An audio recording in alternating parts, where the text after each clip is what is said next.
Di sini saya akan menjelaskan materi pertama, metodologi penelitian.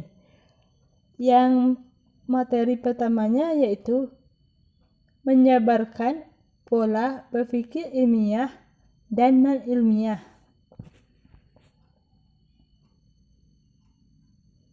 Berpikir ilmiah adalah berpikir yang logis dan empiris. Logis adalah dibahas secara mendalam berdasarkan fakta yang dapat dipertanggungjawabkan. Sedangkan non-ilmiah kegiatan yang dilakukan oleh seseorang yang hanya menggunakan akal sehat, perasaan, dan prasangka.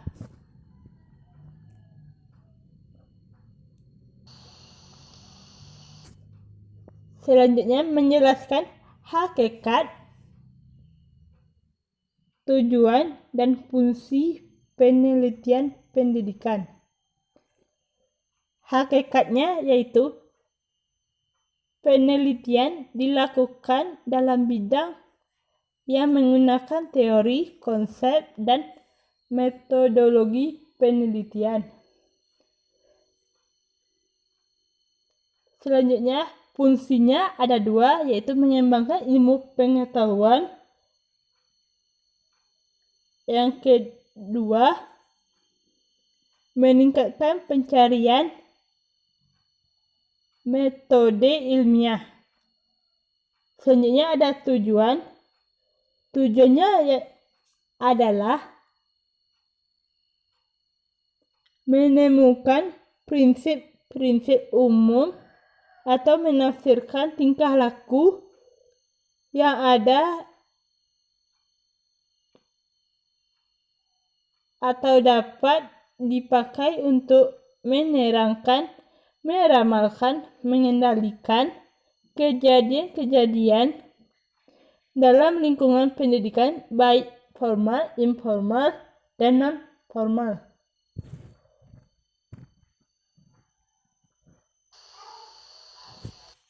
Selanjutnya, saya akan menjelaskan jenis-jenis penelitian dalam pendidikan. Yang pertama ada penelitian eksperimen.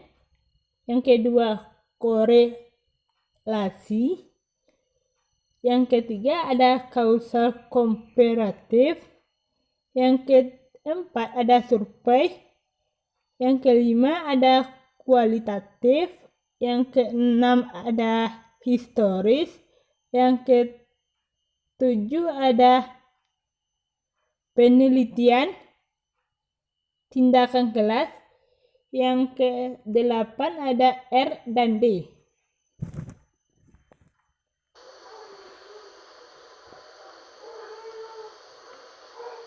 Selanjutnya, saya akan menjelaskan tentang komponen-komponen proposal penelitian.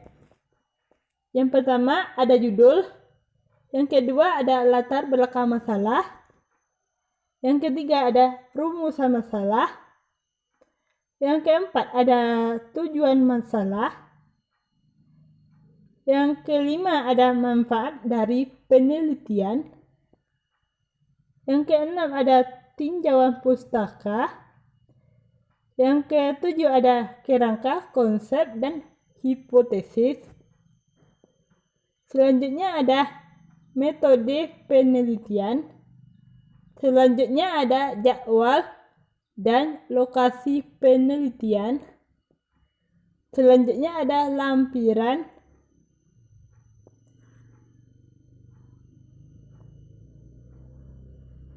Selanjutnya tahapan atau prosedur penelitian pendidikan.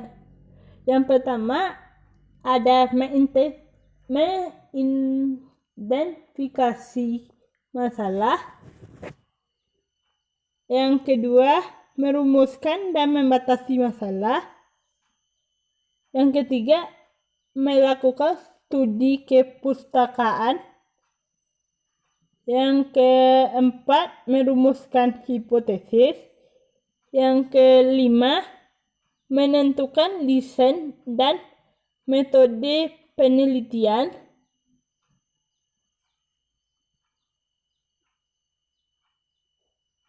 Selanjutnya, menyusun instrumen dan pengumpulan data. Selanjutnya, menganalisis data dan menyajikan hasil.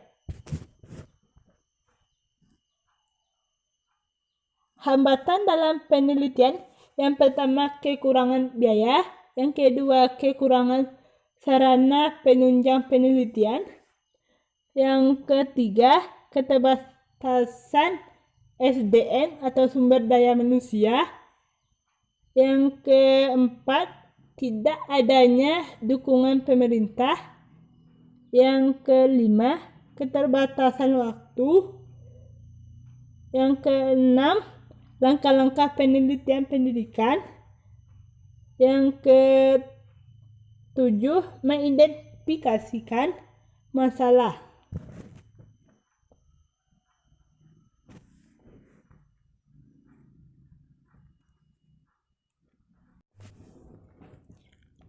Materi kedua tentang komponen bab 1. Menganalisis isu-isu kontemporer dalam pendidikan. Fenomena ini menjadikan pentingnya setiap pegawai negeri sipil mengenal dan memahami secara kritis terkait isu-isu strategis kontemporer, di antaranya yang pertama korupsi, yang kedua narkoba, yang ketiga paham radikalisme.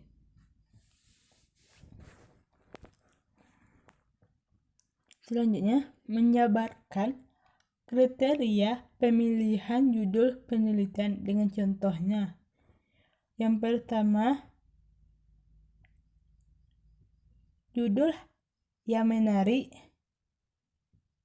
Yang kedua, judul yang mudah dilaksanakan oleh peneliti.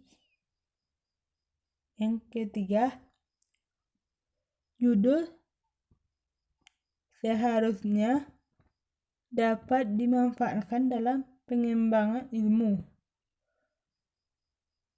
Yang keempat, judul hendaknya memungkinkan tersedianya data yang dapat mempermudah peneliti hingga tidak membebani dalam proses penelitian.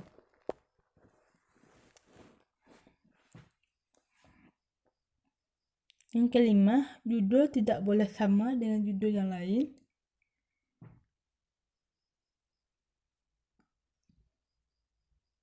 Yang keenam, judul sebaiknya mengandung 2 unsur variabel yang akan diteliti.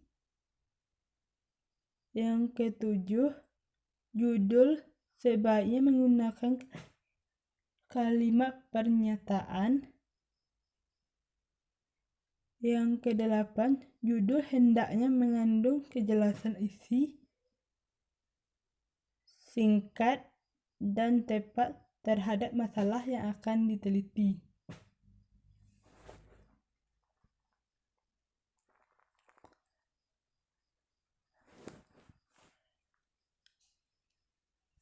Menjabarkan dasar-dasar penyusunan latar belakang penelitian dari aspek filosofis, yuridis, historis, empiris beserta contohnya. Latar belakang harus mencakup beberapa informasi di bawah ini. Yang pertama, ada teori, yang kedua konsep, yang ketiga istilah, yang keempat ide yang mungkin asing bagi pembaca. Selanjutnya, langkah-langkah membuat latar belakang. Yang pertama, deskripsikan topik secara umum. Yang kedua, identifikasi masalah yang terkait. Yang ketiga, fokus terhadap satu masalah. Yang keempat, jelaskan pentingnya mengatasi masalah-masalah tersebut. Yang kelima, temukan solusi-solusi ahli dari penelitian sebelumnya.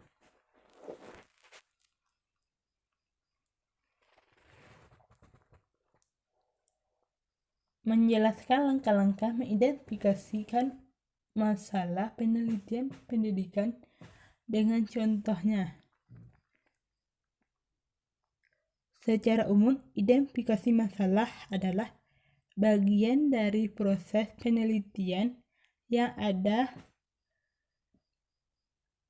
atau dapat dipahami sebagai suatu upaya mengidentifikasikan masalah yang ada dan membuat permasalahan tersebut dapat diukur dan diuji.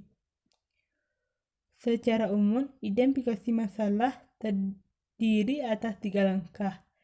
Yang pertama, menemukan masalah yang ada. Yang kedua, mengidentifikasikan satu masalah. Yang ketiga, menciptakan kalimat isu atau kalimat permasalahan yang menjelaskan permasalahan yang sudah diidentifikasi.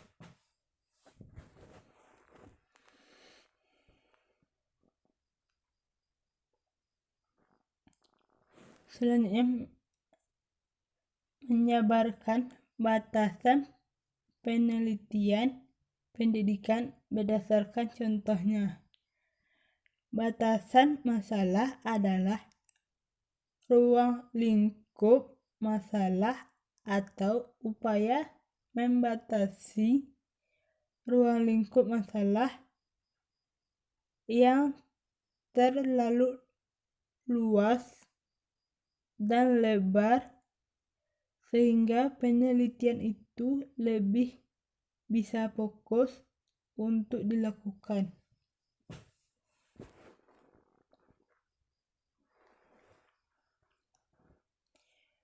Menjabarkan rumusan masalah pendidikan berdasarkan contohnya. Rumusan masalah hendaknya jelas dan konkret. Artinya, dengan rumusan yang jelas itu dapat memungkinkan peneliti secara terarah untuk menjawab pertanyaan-pertanyaan apa yang akan diselidiki atau diteliti.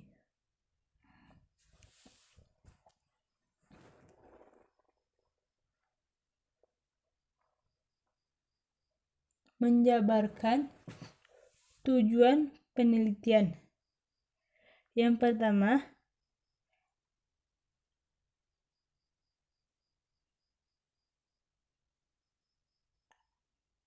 cara memperoleh ilmu pengetahuan. Yang kedua, transmisi ilmu pengetahuan dan tujuan kepada Tuhan manusia.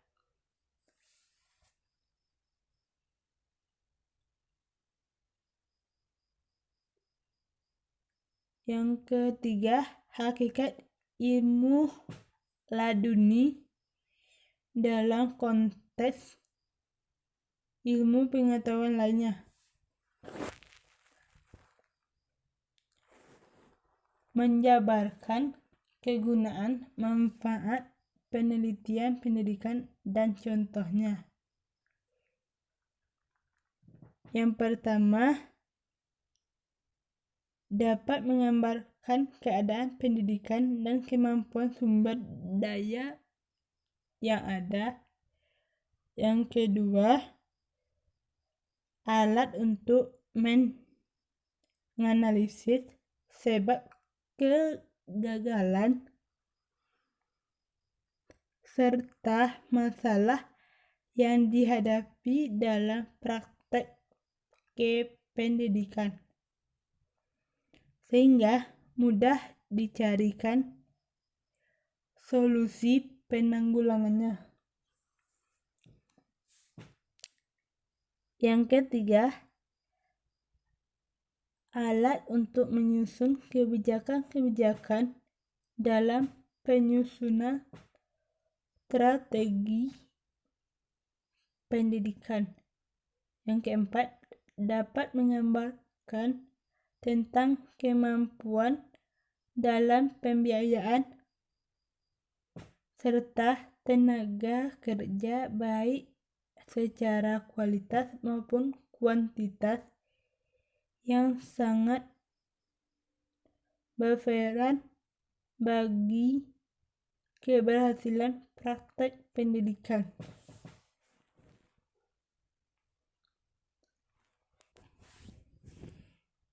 Menyabarkan definisi operasional dengan contohnya.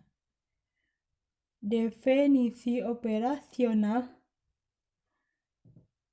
adalah pernyataan yang menerangkan tentang definisi, cara ukur, alat ukur, hasil ukur, dan skala ukur dari variabel-variabel yang akan diteliti.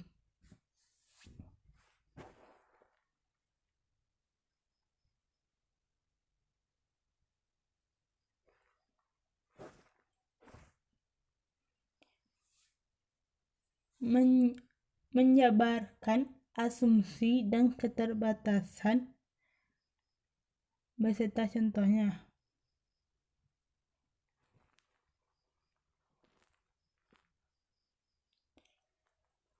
Asumsi dalam penelitian merupakan pernyataan yang sudah dianggap benar. Oleh karena itu, anggapan dasar harus didasarkan atas kebenaran yang telah diyakini oleh peneliti.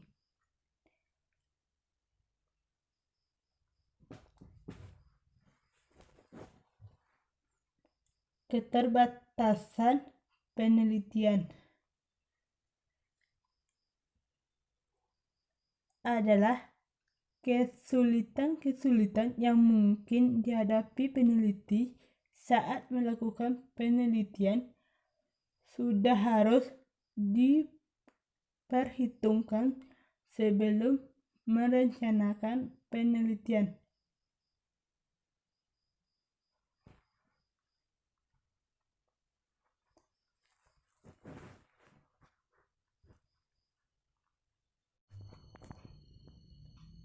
Di sini saya akan menjelaskan materi ketiga tentang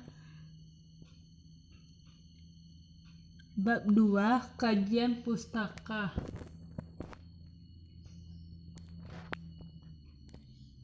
Yang pertama, menjelaskan pengertian dan pentingnya kajian pustaka. Kajian pustaka adalah seperangkat konsep yang berfungsi untuk melihat fenomena secara sistematik, sehingga dapat berguna untuk menjelaskan dan meramalkan fenomena.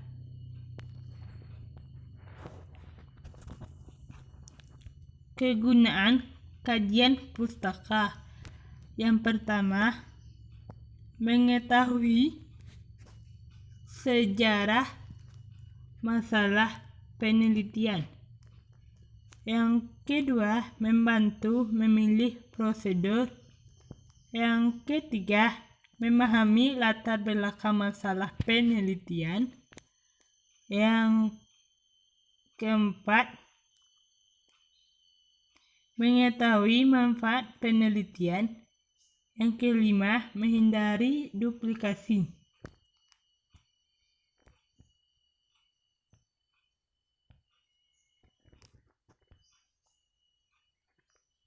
Selanjutnya, menjelaskan bagian-bagian proposal atau persiapan penelitian yang membutuhkan kajian pustaka.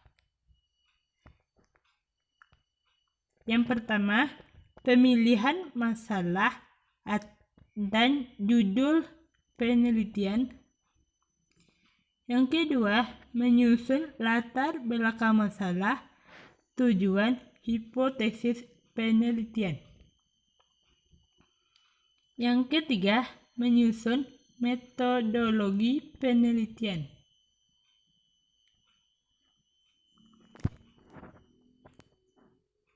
Selanjutnya, menjelaskan cara mengkaji bahan pustaka dan menyusun kerangka berpikir. Yang pertama, jenis-jenis sumber bahan pustaka. Yang pertama, ada bentuk. Yang kedua, ada isi.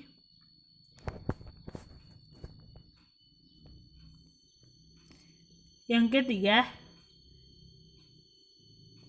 mengkaji dan mengumpulkan hasil kajian. Yang keempat, cara menuliskan hasil kajian. Selanjutnya, kerangka teori adalah bagian dari penelitian. Tempat penelitian memberikan penjelasan tentang hal-hal yang berhubungan dengan variabel pokok masalah yang ada dalam penelitian tersebut. Kerangka berpikir adalah bagian teori dari penelitian yang menjelaskan tentang alasan bagi rumusan hipotesis.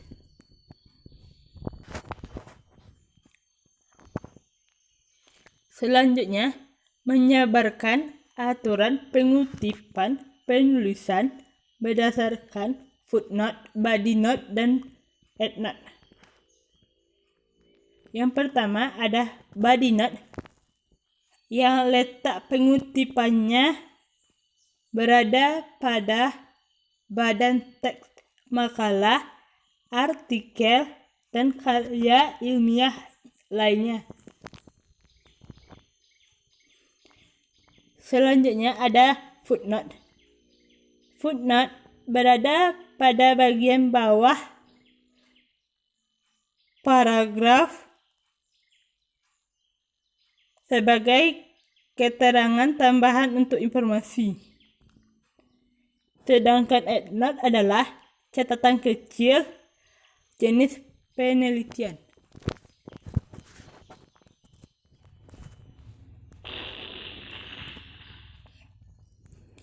Menyebarkan penelitian yang relevan dan cara penulisannya.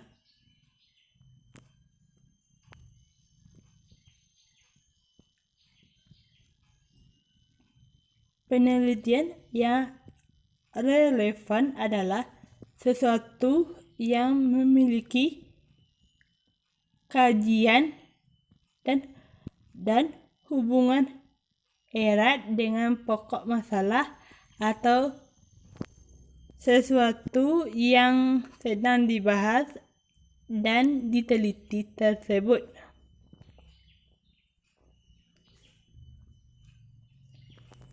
Menguraikan hipotesis dan contohnya. Hipotesis adalah jawaban sementara mengenai masalah yang masih mempunyai praduga karena masalah tersebut masih harus dibuktikan benar atau tidaknya.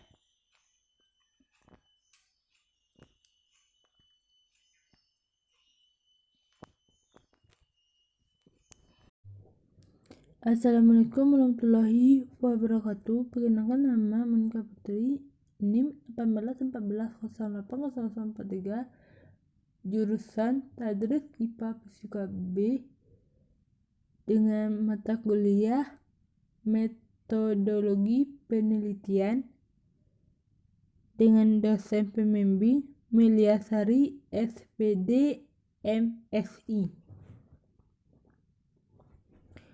Selanjutnya saya akan menyabarkan rancangan atau desain penelitian dengan contohnya.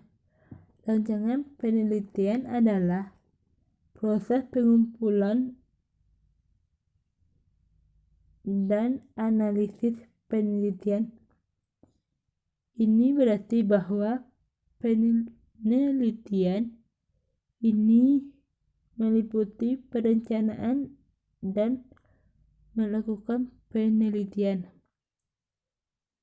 Untuk mengawalinya dengan observasi dan evaluasi penelitian yang telah dilakukan dengan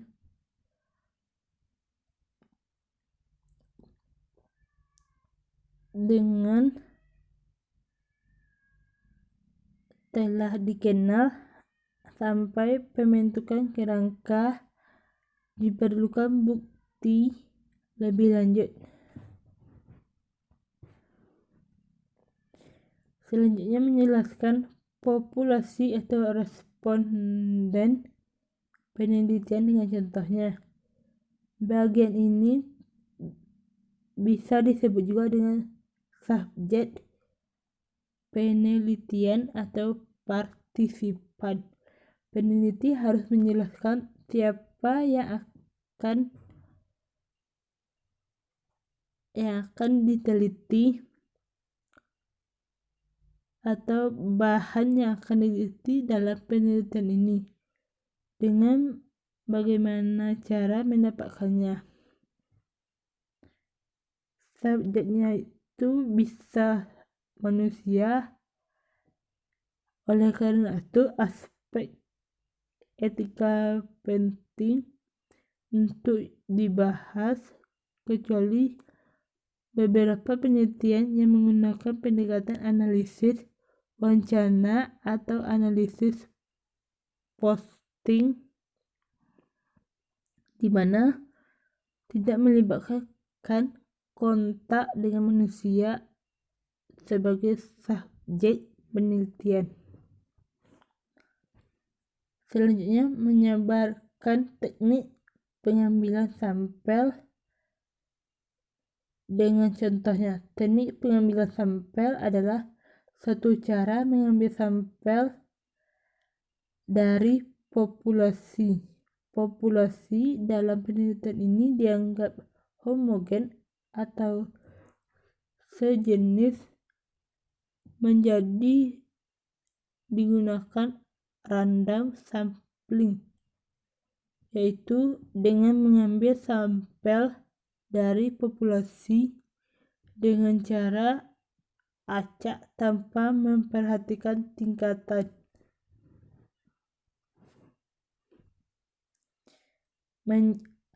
Menyebarkan variabel, dan data hasil penelitian dengan contoh. Variabel penelitian adalah semacam konsep yang dimiliki variasi nilai untuk mengoperasionalisasikan penelitian. Pengertian ini barangkali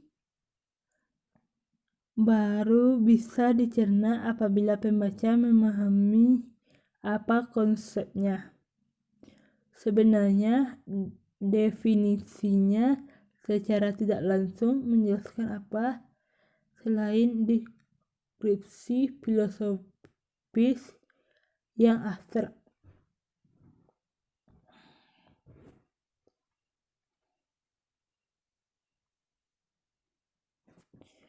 Selanjutnya, menjabarkan teknik pengumpulan data dan contohnya. Yang pertama ada wawancara, yang kedua ada observasi, yang ketiga ada studi dokumen, yang keempat ada angket.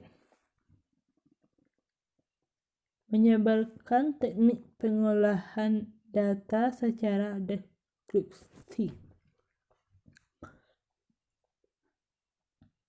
Yang pertama ada perumusan masalah, yang kedua ada menentukan jenis informasi yang dibutuhkan, selanjutnya ada menentukan prosedur pengumpulan data,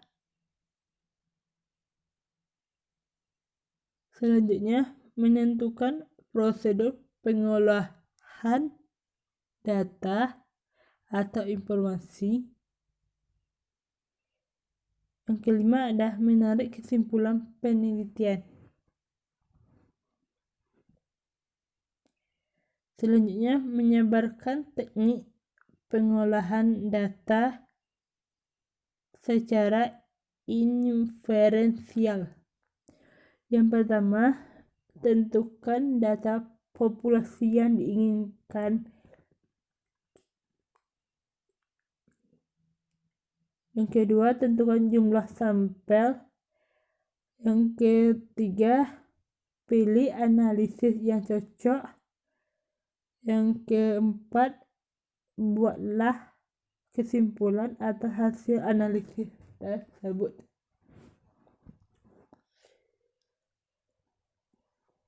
Selanjutnya, menguraikan prosedur atau langkah-langkah penelitian dengan contohnya. Yang pertama, ada memilih masalah, ada studi pendahuluan, selanjutnya ada perumusan masalah, perumusan anggapan dasar, selanjutnya merumuskan hipotesis, selanjutnya memilih pendekatan, selanjutnya menentukan variabel atau sumber data, selanjutnya menentukan dan menyusun instrumen, selanjutnya mengumpulkan data, selanjutnya analisis data, selanjutnya menarik kesimpulan, selanjutnya menulis laporan.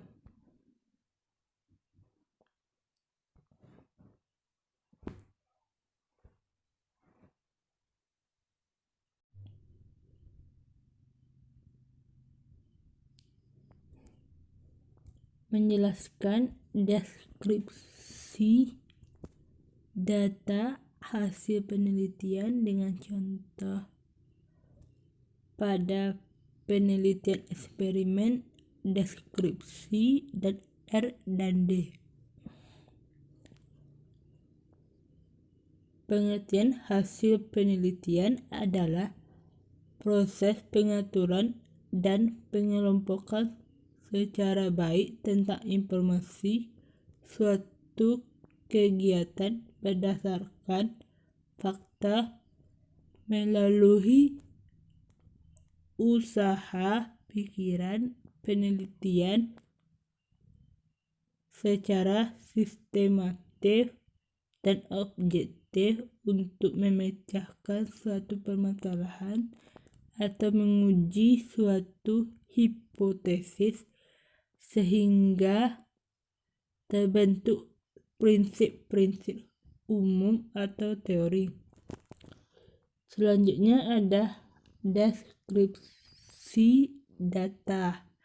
Adalah upaya untuk menampilkan data agar data tersebut dapat dipaparkan secara baik dan diinterpretasikan secara mudah. Contohnya pada penelitian eksperimen bisa dilihat sendiri.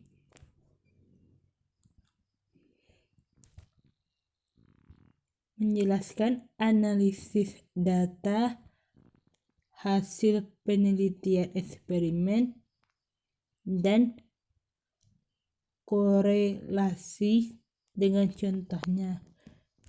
Pengertian analisis data adalah proses infeksi, pembersihan, dan pemodelan data dengan tujuan menemukan informasi yang berguna dan menginformasikan kesimpulan dan mendukung pengambilan keputusan.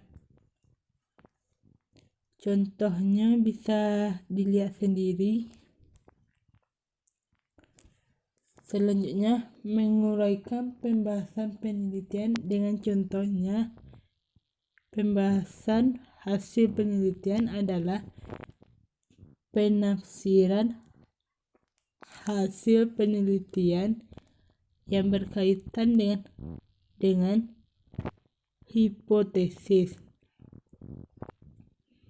Penulisan harus menyajikan secara cermat dan jelas mengenai hasil analisis data serta pembahasannya berdasarkan kajian pustaka dan kerangka teori. Menguraikan keterbatasan penelitian.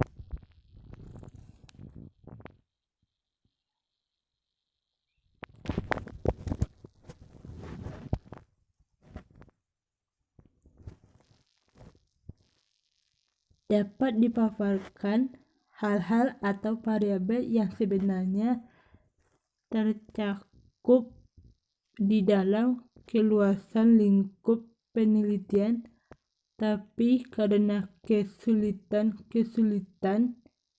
metode dan prosedur tertentu sehingga tidak dapat dicakup di dalam penelitian dan di luar kendalikan peneliti.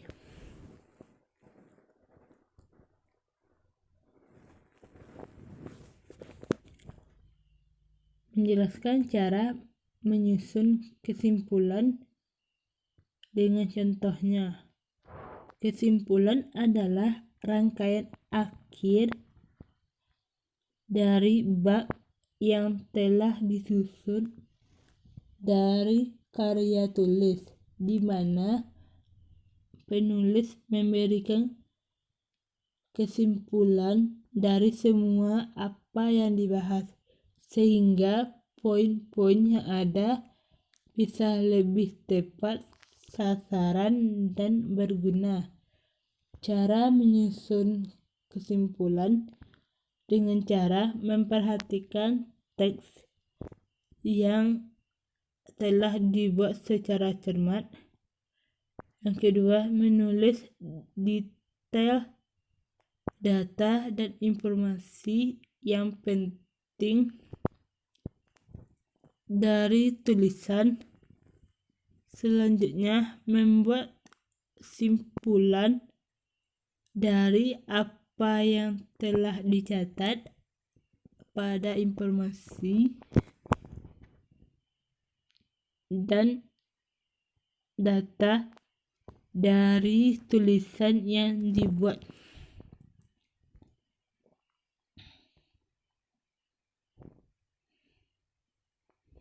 Menjelaskan implikasi dan saran beserta contohnya. Implikasi adalah suatu efek atau akibat yang dapat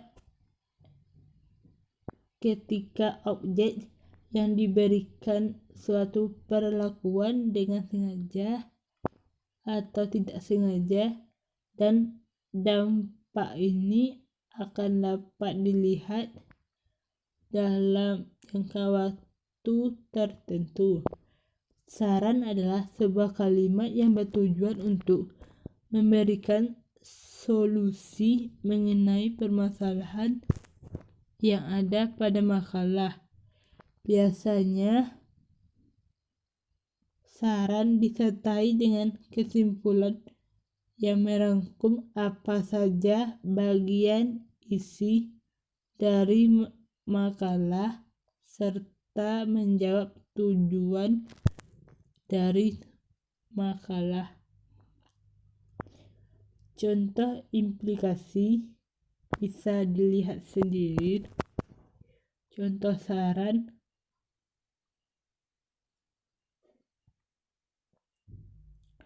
referensi,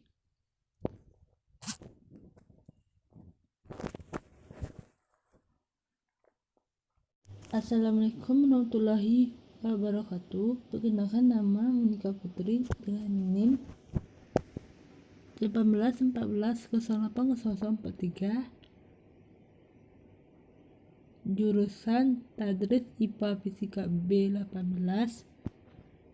Selanjutnya dengan dosen pengampu Miliasari SPD MSI dengan materi daftar pustaka.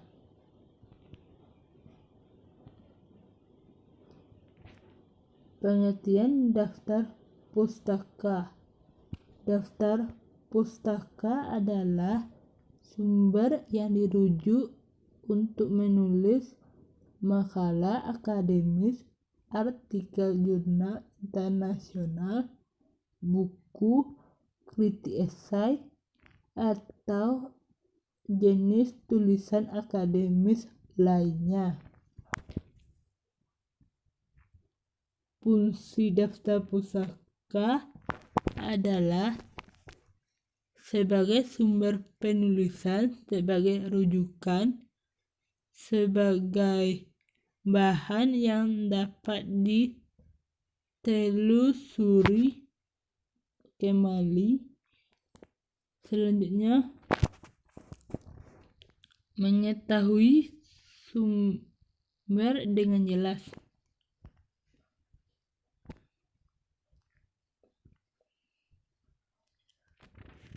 Selanjutnya,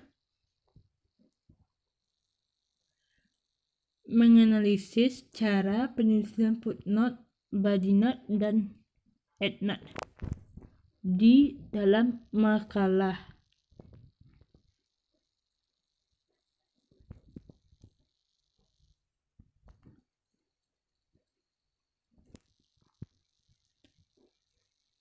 Yang pertama ada body note, contohnya kekerasan fisik akibat penganiayaan adalah apabila didapati perlakuan bukan karena kecelakaan. Kalau footnote, contohnya menjelaskan HAM biasanya dianggap sebagai hak yang dimiliki setiap manusia yang melekat atau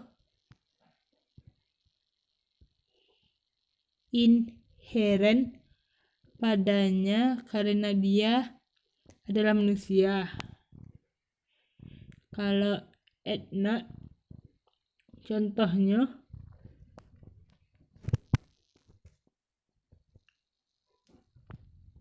paragraf merupakan kumpulan sebuah kalimat yang disusun secara runtut dan terperinci sehingga terbentuklah sebuah susunan yang dikenal dengan satu istilah, yaitu paragraf. Selanjutnya, menjelaskan tutorial membuat referensi dengan Google Cendekia. Yang pertama, buka halaman website Google Scholar. Selanjutnya, pada kotak pencarian, masukkan judul artikel yang akan dikutip sebagai rujukan. Selanjutnya, pada hasil penelitian dengan item atau judul yang sesuai. Selanjutnya, pilih item pengutipan pada bagian front cover. Kemudian, klik kanan dan pilih copy. Buka halaman naskah yang sedang ditulis pada bagian daftar pustaka, lalu tempel atau paste rujukan yang akan dikopi. Selanjutnya, modifikasi sesuai dengan panduan penulisan yang ada.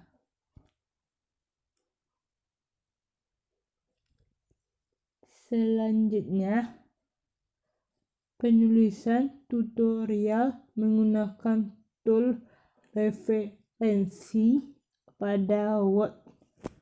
Yang pertama ada footnote.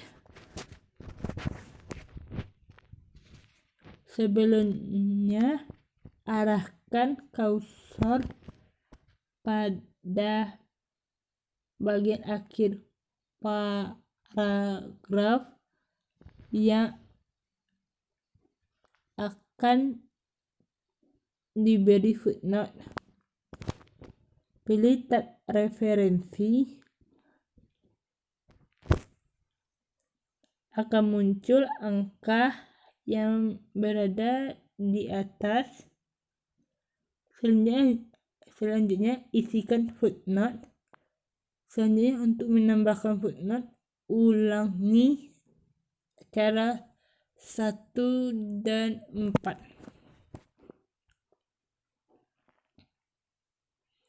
Selanjutnya ada body note. Bisa teman lihat sendiri.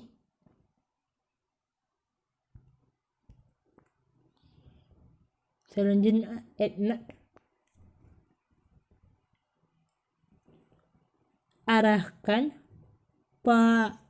paragraf yang akan diberikan sumber referensi. Kemudian pada tab referensi, pilih insert add note.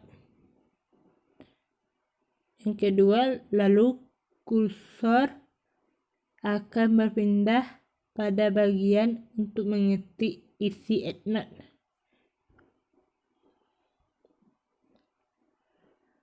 Tutorial panduan Zotero. Yang pertama, download aplikasi Zotero. Setelah itu pilih buku. Setelah itu pilih file dari dokumen dan buka file yang sudah diberi, yang akan diberikan daftar pustaka. Lalu pilih Zotero, dan klik add atau edit. Setelah itu muncul tampilan seperti ini.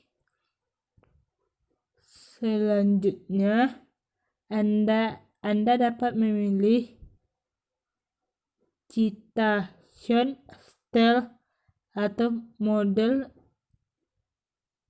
bentuk daftar pustaka yang telah tersedia.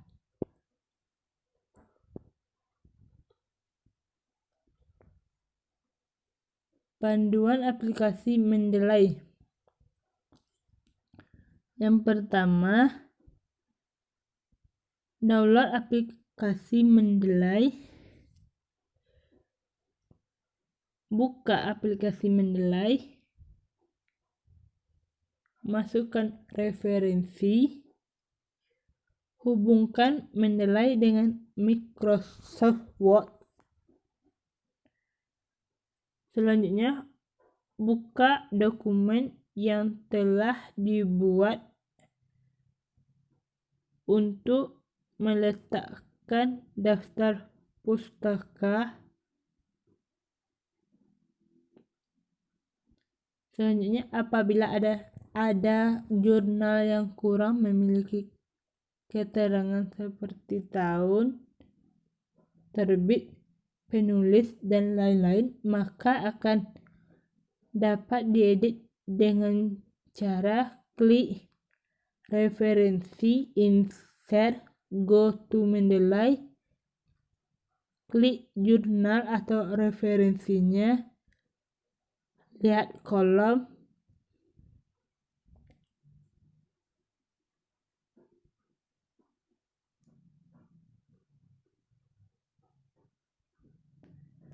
membuat daftar pustaka otomatis, klik referensi, selanjutnya insert daftar pustaka, selanjutnya metode penulisan sitasi, klik referensi, klik style, klik pilih jenis penulisan sitasi, lalu done.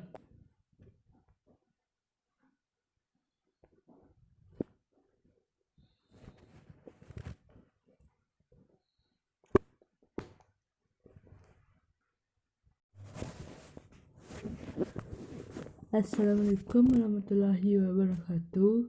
Perkenalkan, nama saya Monika Putri, NIM 1814080043, jurusan Tadris IPA Fisika B, dengan mata kuliah Metodologi Penelitian, dengan dosen pengampu Dr. Meliasari, SPD, MPD.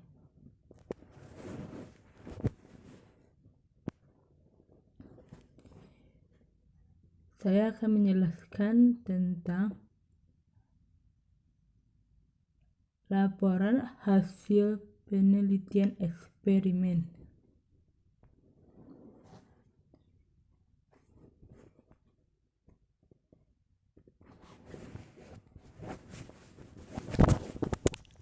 Yang pertama, alasan peneliti harus membuat laporan penelitiannya.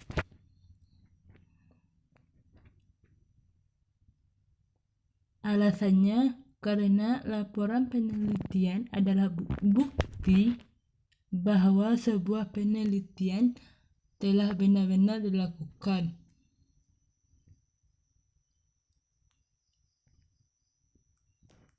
Selanjutnya, manfaat dari pembuatan laporan penelitian. Yang pertama, dapat menjadi rujukan untuk menyelesaikan masalah dalam masyarakat.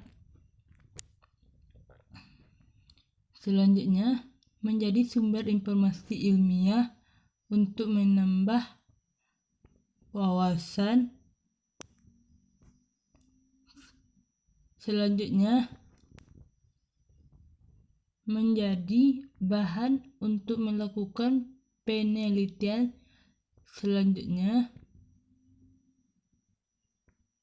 dapat menjadi dasar penentu kebijakan untuk mengidentifikasikan suatu masalah atau fakta secara sistematik, untuk mengetahui sistem kerja objek yang diteliti.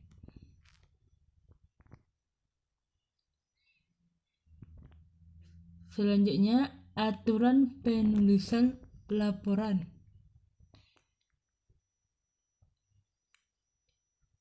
Yang pertama, ada penggunaan bahasa. Yang kedua, ketentuan jumlah halaman. Yang ketiga, penggunaan kertas dan ukuran. Selanjutnya, penggunaan jenis huruf dan spasi. Selanjutnya, ketentuan sampul atau cover laporan. Selanjutnya, bentuk laporan.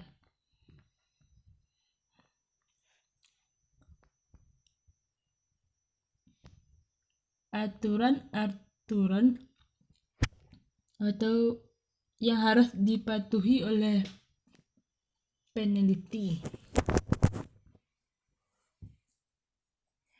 Yang pertama ada judul, yang kedua ada daftar isi, yang ketiga ada daftar kata pengantar, yang kelima ada abstrak, yang kelima ada bab 1 pendahuluan,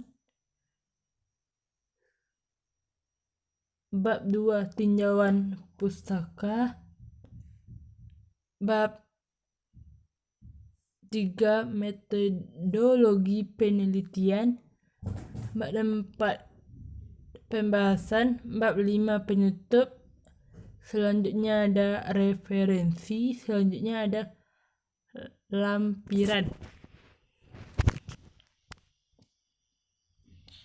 Contoh skripsi penelitian eksperimen bisa dilihat sendiri.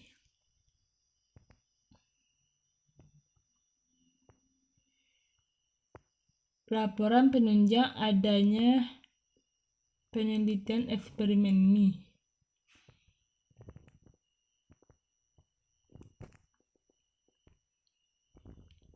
Selanjutnya ada bahan penunjang dalam penelitian eksperimen ini. Yang pertama ada daftar pustaka, ada lampiran, ada indeks, ada variabel kriteria. Yang kelima ada perlakuan. Yang keenam ada desain. Yang ketujuh ada instrumen. Yang ke-8 ada monitoring dan kontrol.